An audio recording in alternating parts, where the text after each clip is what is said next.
बिस्मिल्लाहिर्रहमानिर्रहीम बिस्मिल्लाहिर्रहमानिर्रहीम कुलिल्लाहुम्मा मालिकुल मुल्क तुतिल मुल्क मन तशाअ व तंज़िउल मुल्क मिम्मन तशाअ व तुइज़्ज़ु मन तशाअ व तुज़िल्लु मन तशाअ बियदिकल खैर इन्नका अला कुल्लि शैइन क़दीर. In the Holy Quran, the Allah Almighty asks the Holy Prophet, peace be upon him, to say, Our Allah, the owner of sovereignty, you grant kingdom to whom you will, and you take back kingdom from whom you will. You give honor to whom you please, and you disgrace whom you want. In your hand is all the good. Surely you have all the power over all things. Sadaqallahul Azim. His Excellency, Honorable Prime Minister Imran Khan, Prime Minister of the Islamic Republic of Pakistan, Honorable Prime Minister of Sri Lanka, Excellency Mahinda Rajapaksa, respected dignitaries, esteemed businessmen, ladies and gentlemen, Assalamu alaikum and good afternoon. It gives me a pleasure to welcome this large presence of businessmen as well as government officials of both countries at the Pakistan-Sri Lanka Trade and Investment Conference organized by the Ministry of Commerce, Trade Development Authorities of Pakistan, and Board of Investment of Sri Lanka in coordination with the High Commission of Pakistan in Colombo. It clearly reflects our common desire for sustained socio-economic development of our people through mutually beneficial bilateral trade and economic ties. Ladies and gentlemen, the Pakistan-Sri Lanka relationship is deep-rooted, time-tested, and proven. The two countries stood by each other in the most difficult periods of our short history.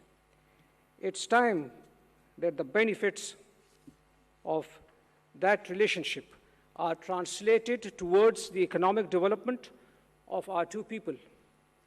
A change of focus from defense and security-centric relationship towards greater economic, social, and cultural engagement is the need of the time.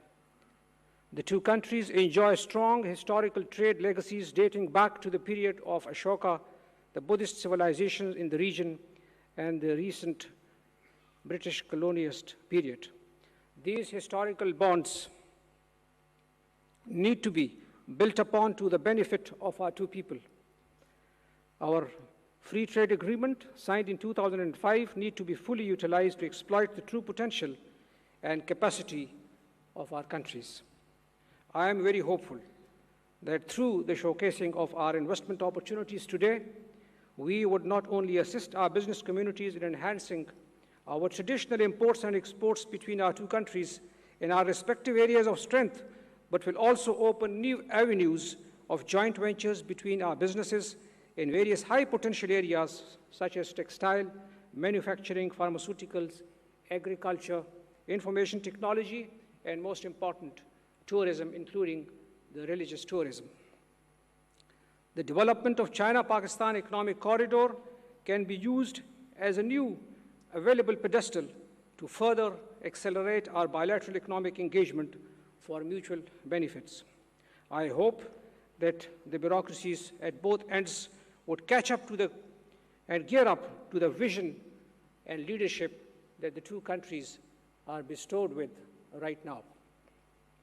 In the end, ladies and gentlemen, there is no doubt that Pakistan and Sri Lanka enjoy excellent relations, but today it is time to move closer to new areas and further cement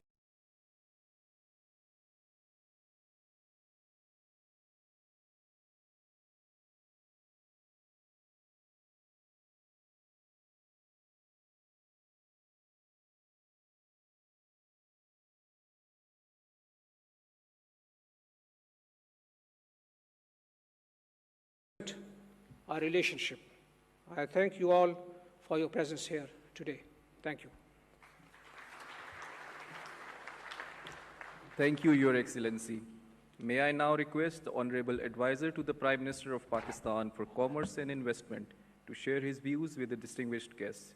Mr. Abdul Razak Daud, ladies and gentlemen.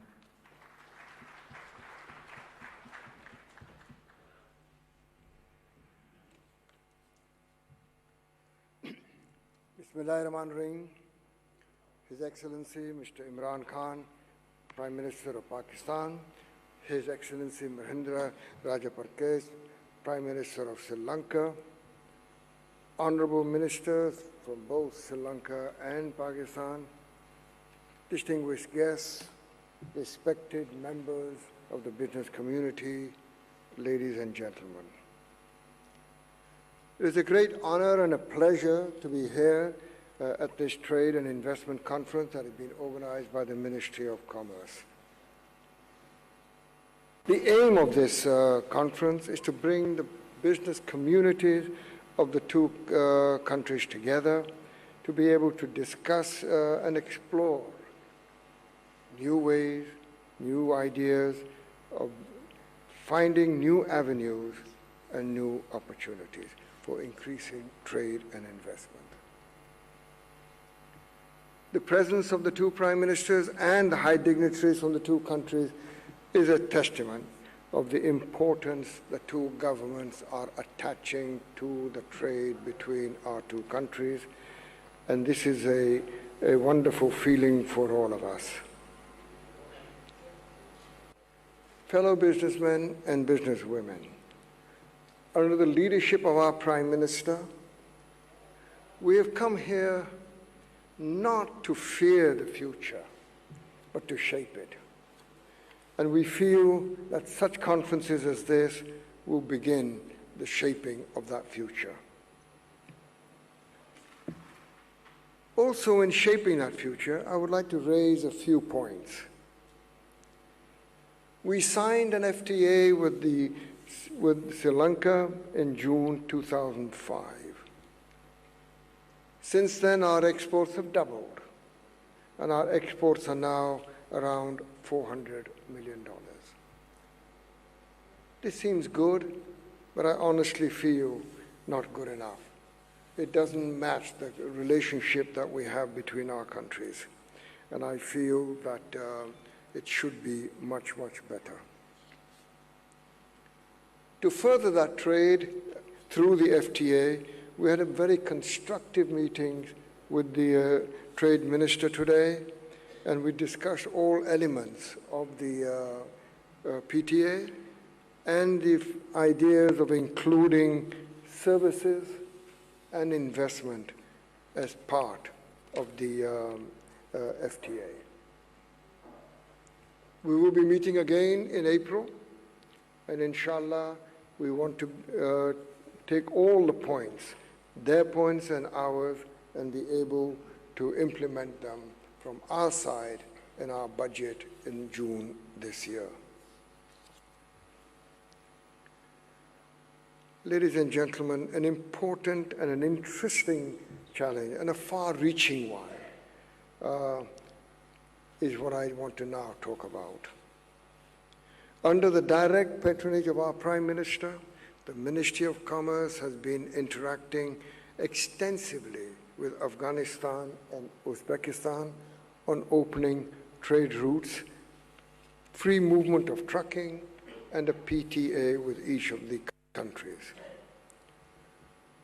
Also, we have offered both the countries these facilities at our ports at Gwadar for staging their exports beyond Pakistan.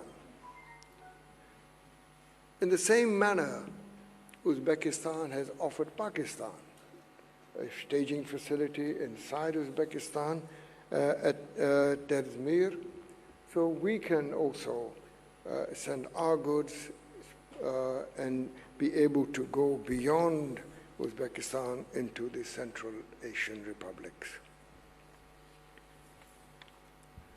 In a similar manner, we discussed with the Honorable Trade Minister today that why should we not look at offering the same facility to Sri Lankan businessmen, to the Sri Lankan government, that they open a facility at Gwadar, so that means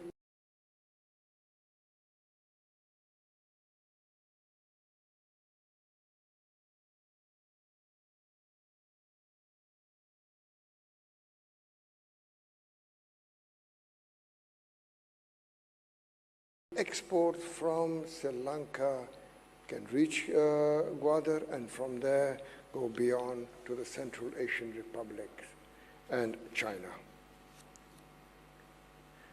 This movement of goods under the CPEC is a futuristic opportunity, and I feel for both businessmen of Sri Lanka and Pakistan, it is a new frontier, and the government is very, very keen that it should develop. I would look at this as an opportunity, a great opportunity that awaits us, as long as we have the courage to keep moving forward with determination. Ladies and gentlemen, the third area is I want to talk directly to the Sri Lankan business people and to say, do look at Pakistan. Pakistan is now has changed. In the last 2 years, in spite of COVID, we've been able to improve our current account deficits.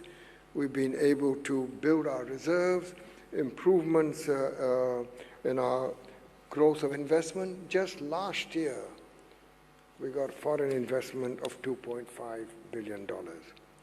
Today, I speak to you as a businessman.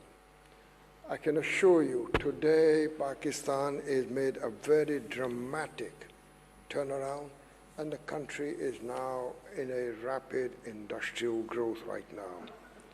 I appeal to the business community of Sri Lanka to take advantage of this opportunity.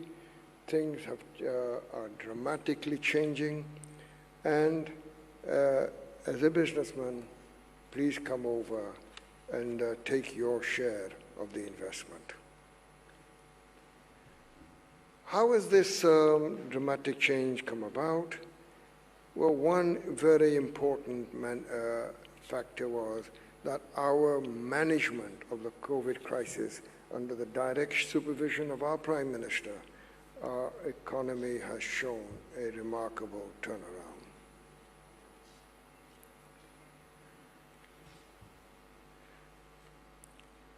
I now say finally that we stand at a moment where our capacity to change our economic relationship is unmatched. What an incredible privilege that is for all of us. I hope that the B2B meeting will be successful, and that and I can assure you that this conference will be followed by more, and including perhaps Pakistan having a single country exhibition here in Colombo.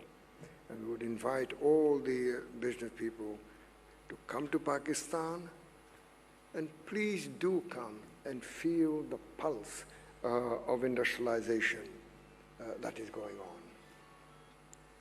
To conclude, the business community of both countries, we must not accept the current level of economic relations. We must imagine what that future relationship might be, and then work hard towards that future. I would like to take this opportunity to thank the Prime Ministers of the two countries for gracing this occasion, thank the dignitaries and the ministers from both sides. And also, I would like to thank the Ministry of Commerce and the Ministry of Foreign Affairs of Pakistan, who I know have worked very, very hard to prepare for this conference. And finally, I hope that the B2B sessions that will follow, I wish them every success, and I wish to welcome the businessmen from Sri Lanka to Pakistan, and let us together build a great economic relationship. Thank you very much. Thank you, Excellency. May I now request the Honorable Minister of Foreign Affairs of Pakistan Mr. Makhdoom Shah Mahmood Qureshi for his remarks. Minister of Foreign Affairs of Pakistan, ladies and gentlemen.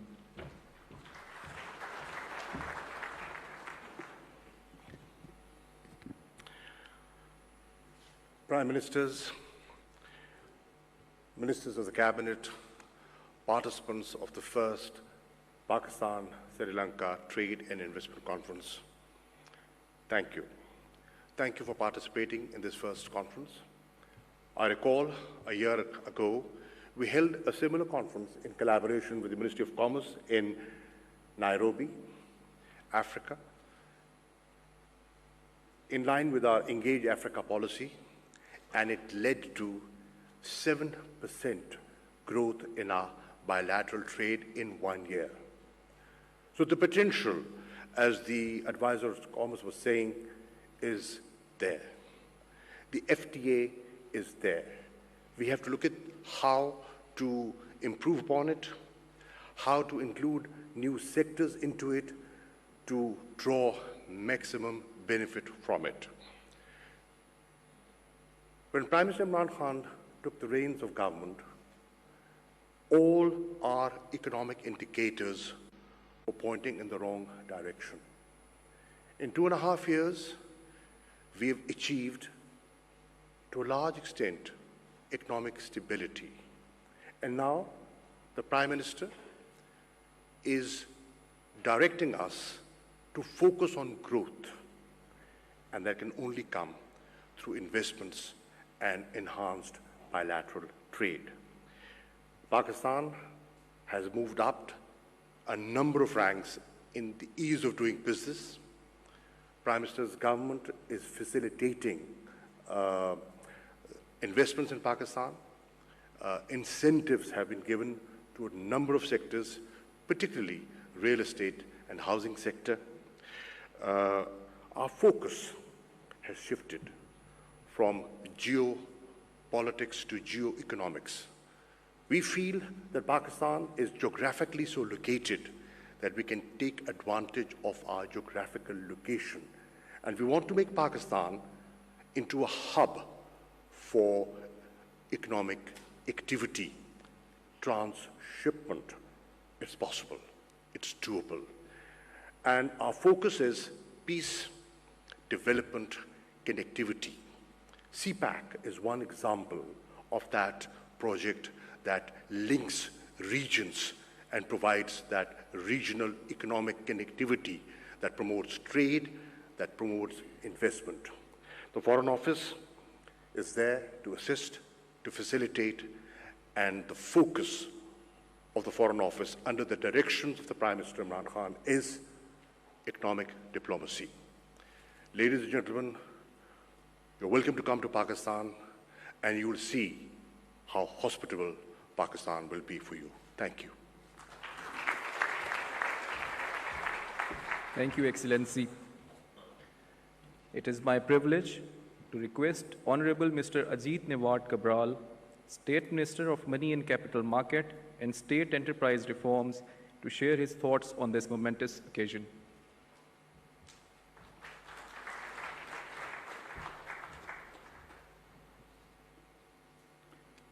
Honorable Prime Minister Imran Khan, Honorable Prime Minister Mahinda Rajapaksa, Honorable Ministers, my dear friends. First of all, I want to thank the organizers of this Pakistan-Sri Lanka Trade and Investment Conference for inviting the Sri Lankans to share their cooperation with you.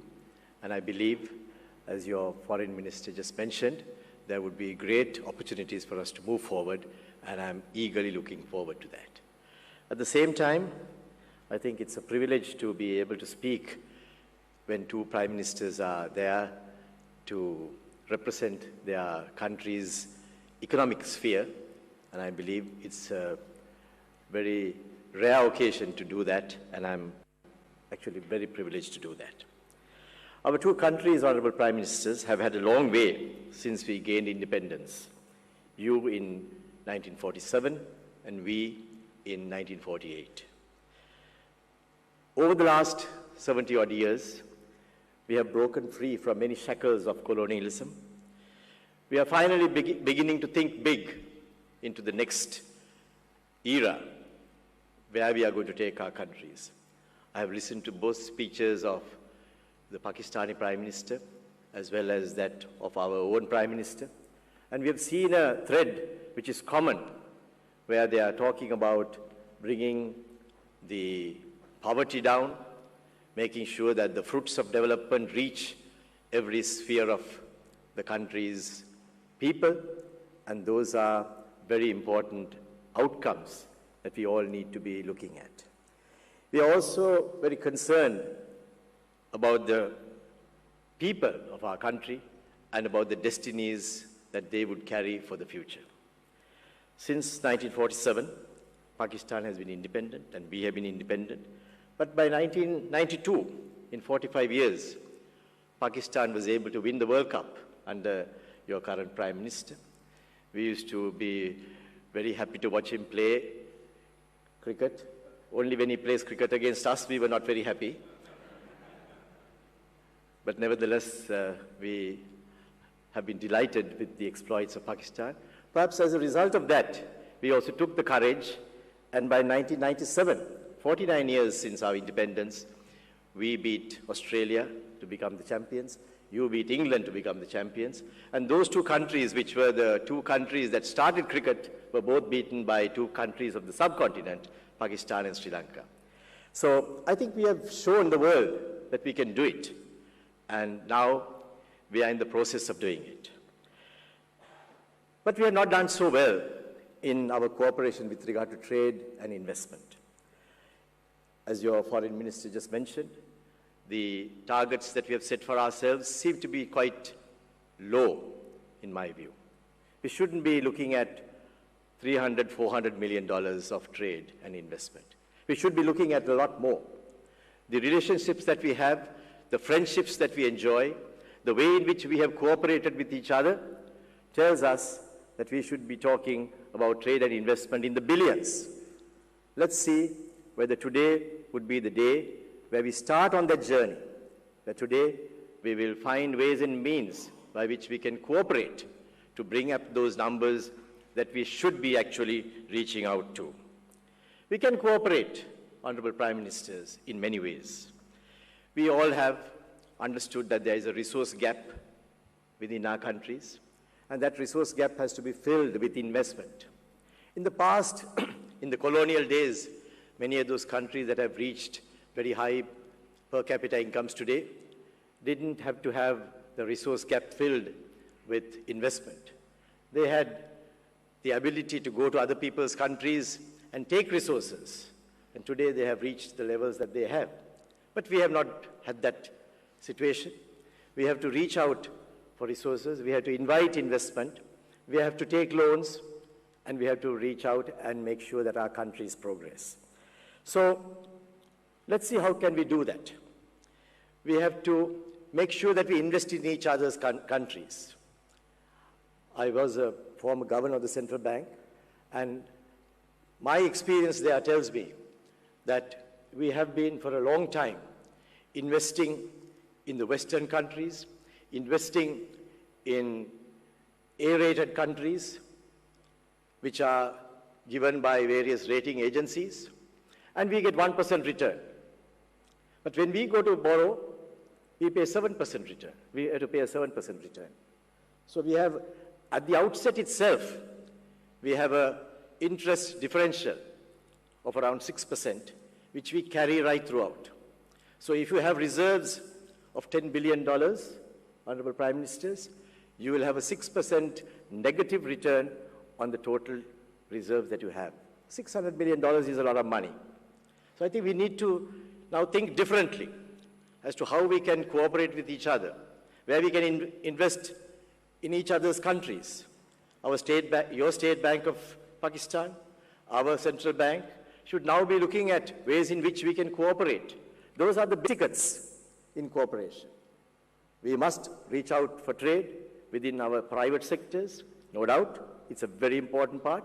But we need to also look at these big tickets where we can make a difference in the way we would do business between countries in the future. Your Prime Minister, Imran Khan, made a fervent plea that there should be a moratorium post-COVID in order to give the support to the countries that need to have some space in order to deal with the pandemic. I don't think it has been responded to sufficiently. Our president himself made that plea. But unlike what happened at the tsunami, immediately after the tsunami, there has been too slow in responding to these calls. If you had 1 year's grace, where all the payments that had to be made in that year to the multilateral institutions could have been postponed by 1 year, it would have meant a huge difference to countries like Pakistan, to countries like Sri Lanka, who had to grapple with the sudden drop in our foreign receipts as a result of the pandemic, where all countries had to suffer. So let's hope that we can work together in achieving that kind of a global outcome, which is essential for the growth of our countries for the future. Pakistan is about a $300 billion economy. We are an $80 billion economy.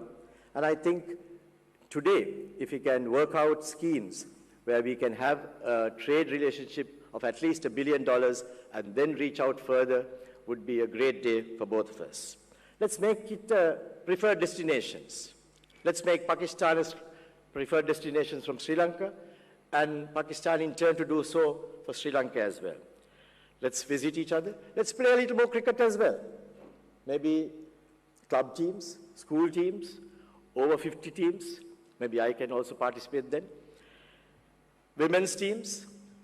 We can have different types of engagement on that nature.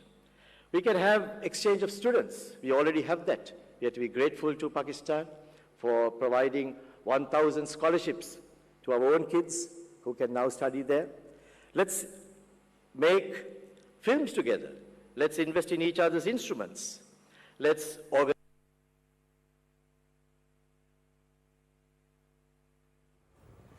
नाज़रीन आपको बताएं कि Sri Lankan state minister for commerce इस वक्त if we are to make this relationship really what it should be.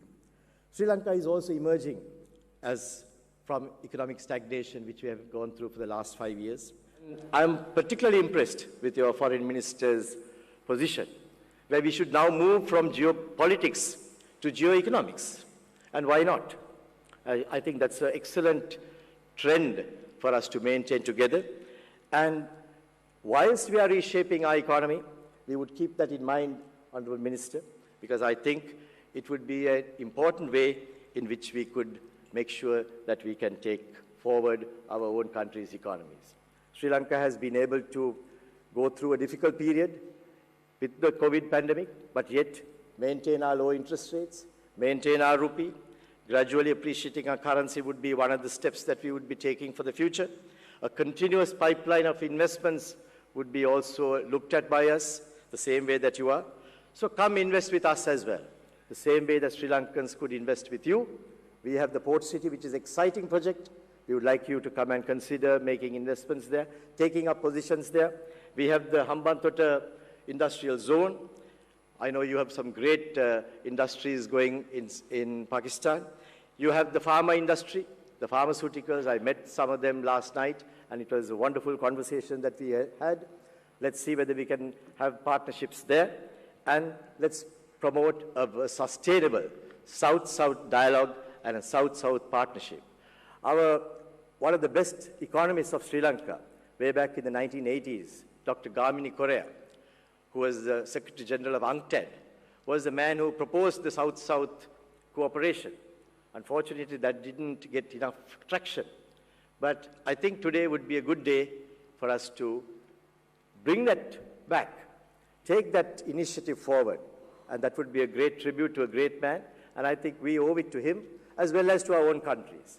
Mr. Prime Ministers, I really appreciate this time and the fact that you have been the first visitor to Sri Lanka to come after the pandemic. We greatly value your steps that you have taken, and we hope that today's event would be the forerunner for a great partnership. I know when you say partnership, you have a different way of looking at it, Honourable Prime Minister. You have been involved in great partnerships. Let's hope that this great partnership would be a truly winning partnership for Sri Lanka and for Pakistan. Thank you very much. Thank you very much, sir. And now, the moment we have all been waiting for. It is my great honor and privilege to invite His Excellency, Mr. Imran Khan, the Prime Minister of Pakistan, for his address. The Prime Minister of Pakistan, ladies and gentlemen.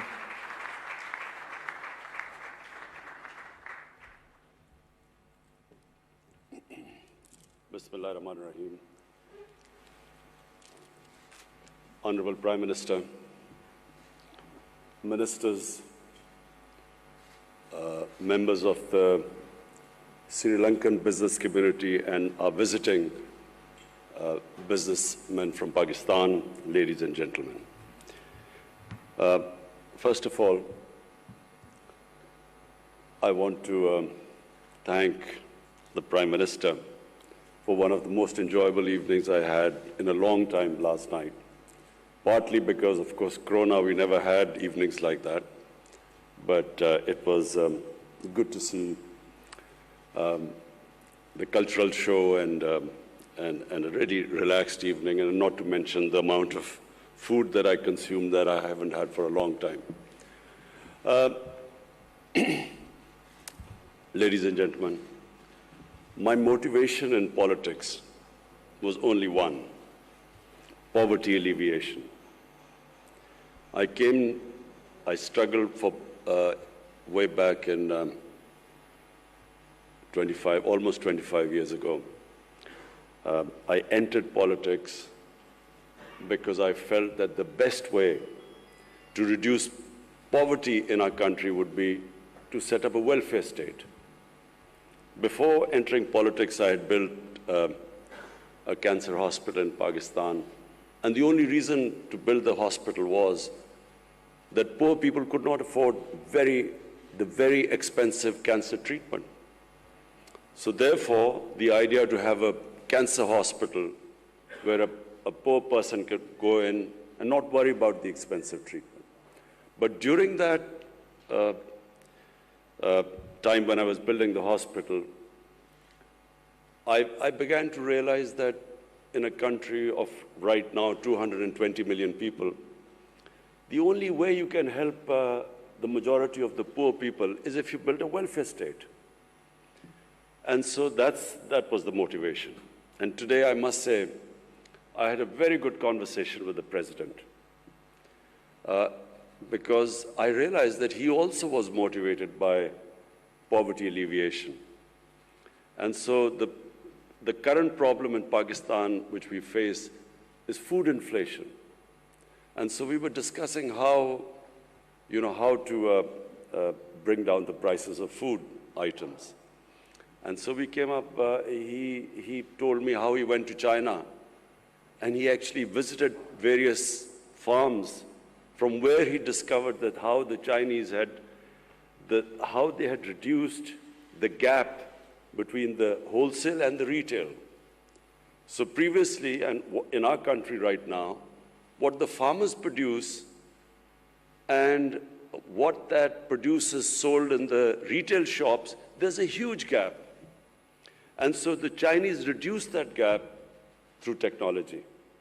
And so I must say, I thank the President because I'm immediately going to go back and bring in technology to reduce this gap. The other way we can reduce poverty is through investment, is through promoting profitability, business. And so that's my second emphasis right now. We have completely changed our policies in Pakistan, which have sadly been there for almost 40 years, where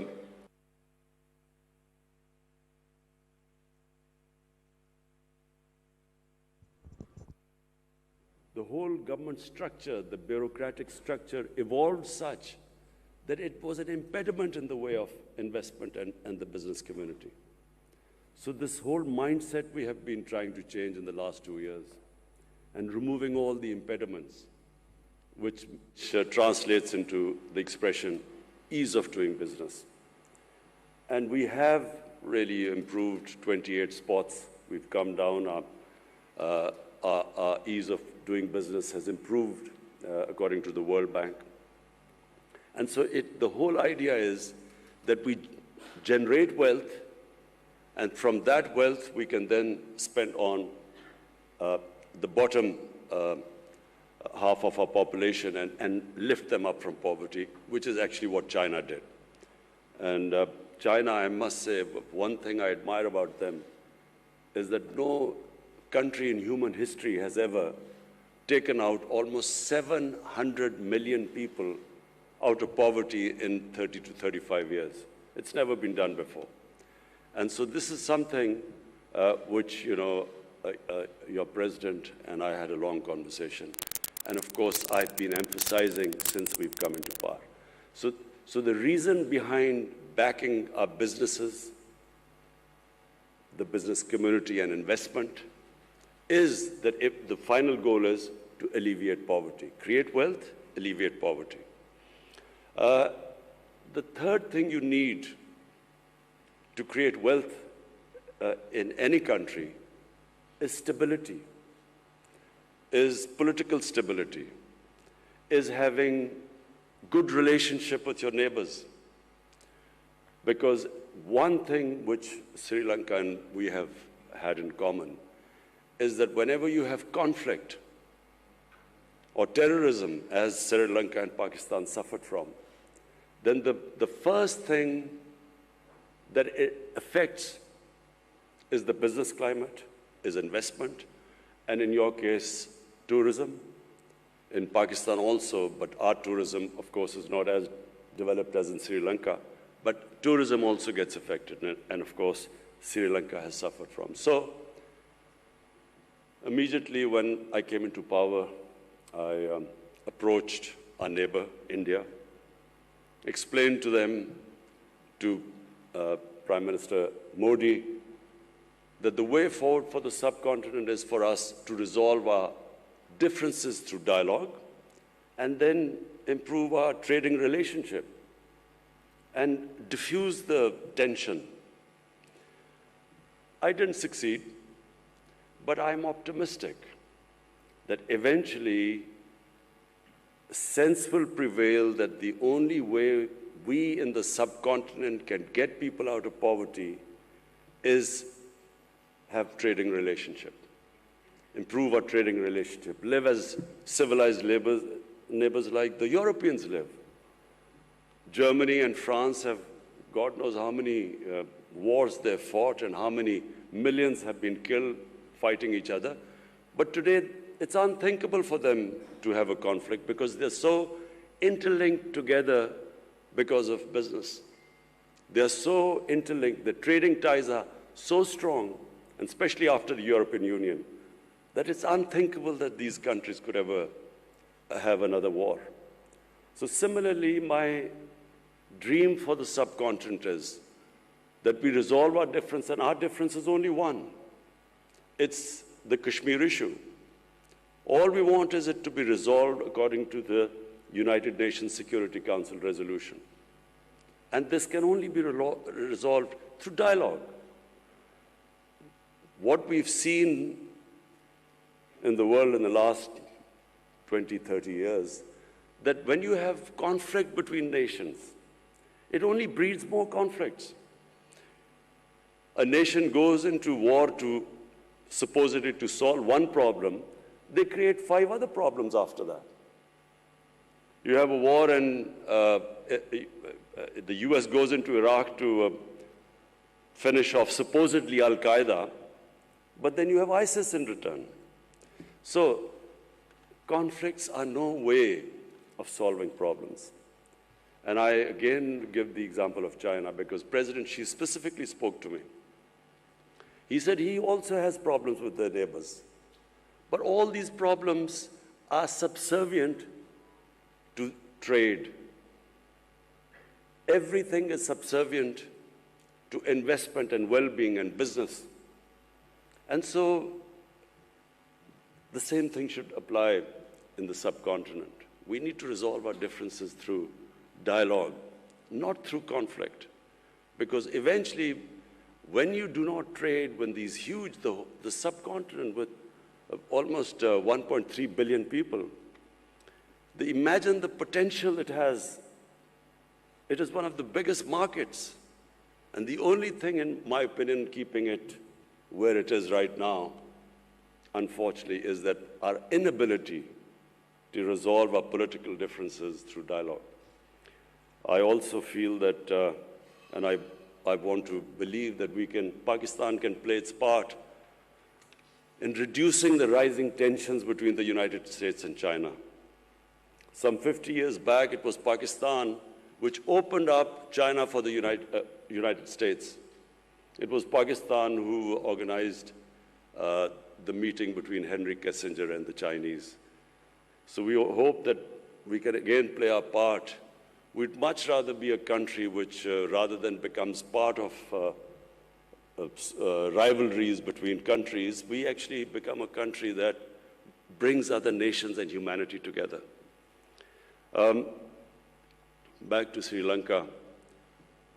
We have a relationship that has huge potential for both the countries. From Pakistan point of view, I think the most we can learn from Sri Lanka is in tourism, because you have a much more advanced tourism industry compared to us. Pakistan has enormous potential in tourism, but it's completely, that potential so far is being discovered by local tourism, but not by foreign tourism. Local tourism in Pakistan has exploded.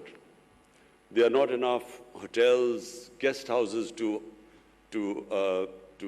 accommodate the massive tourism that has gone all over the country, specifically our mountain areas. For those of you who don't know, Pakistan has probably one of the most unique mountain sceneries in the world. Some of the highest peaks out of the 10, 12 peaks, almost half are in Pakistan, and along with the second highest mountain in the world. But it's a virgin territory. And why tourism has exploded in Pakistan?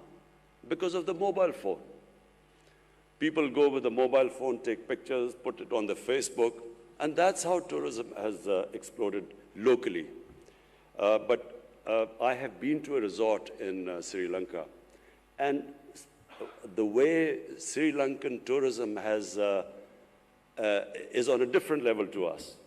So therefore, I brought a tourism minister here, and we would like to have contacts with you in developing resorts in most of our, not just mountain areas. Pakistan also has probably the most undiscovered religious tourism. For people in Sri Lanka, what is of great interest is the Gandhara civilization, the Gandhara Buddhist civilization. North of Islamabad was the center of the Buddhist civilization. And we have discovered various new sites for Buddhist tourists to visit Pakistan. We had a group of South Korean monks coming in who now have shown great interest in a trail where we would make it for the Buddhist community to actually make a trail for them all over where they can visit various shrines. We just recently discovered a 40-feet sleeping Buddha in Pakistan, which is quite unique. So apart from mountain tourism and religious tourism, we have a coastline, which is where we can, of course, again learn from Sri Lanka, because you have quite advanced beach tourism. Finally, I would like to ask the business community in Sri Lanka to participate in our CPEC project. CPEC is an initiative of the BRI, the Chinese Belt and Road Initiative. And it opens the opportunity, as our Commerce Minister just mentioned earlier, that it opens the opportunity of Sri Lankan businesses right up to Central Asia. It gives you an opportunity of connecting from Gwadar, which is the port, right up to Uzbekistan and the Central Asian states. And this is the connectivity which Pakistan offers, along with, in CPEC, we have these special economic zones, which give incentives to businesses to set up industry there. So I invite the Sri Lankan businesses, investors, businessmen. You can come over to Pakistan and we'll be hosting you. Meanwhile, we brought our Pakistan business community, top businessmen here, who will be interacting with you and discussing various ways which would be of mutual benefit to both of us, both the countries. I again thank the Prime Minister for inviting me to Sri Lanka. I extend my invitation to you, Mr. Prime Minister. We look forward to seeing you.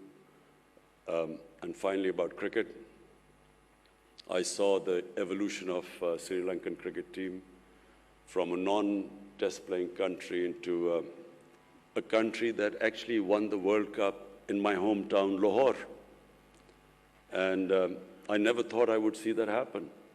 But the emergence of the Sri Lankan cricket team was actually, for us in the subcontinent, a source of great pride, because it meant that, you know, it was another team which could challenge the best. And yes, the answer about more interaction in sporting relationship, yes, because nothing improves the standard in countries more than when you have countries playing each other in various sports. Number one, cricket, because this is a passion in both the countries. But in Pakistan, our squash teams have been of very high quality, and of course, our hockey team. So we would start our interaction in these areas too. Later on, of course, I'm going to a sports event, so I'll talk more about it there later on. I again thank you. I want to thank our Ministry of Commerce and our Foreign Office for organizing this event. Thank you.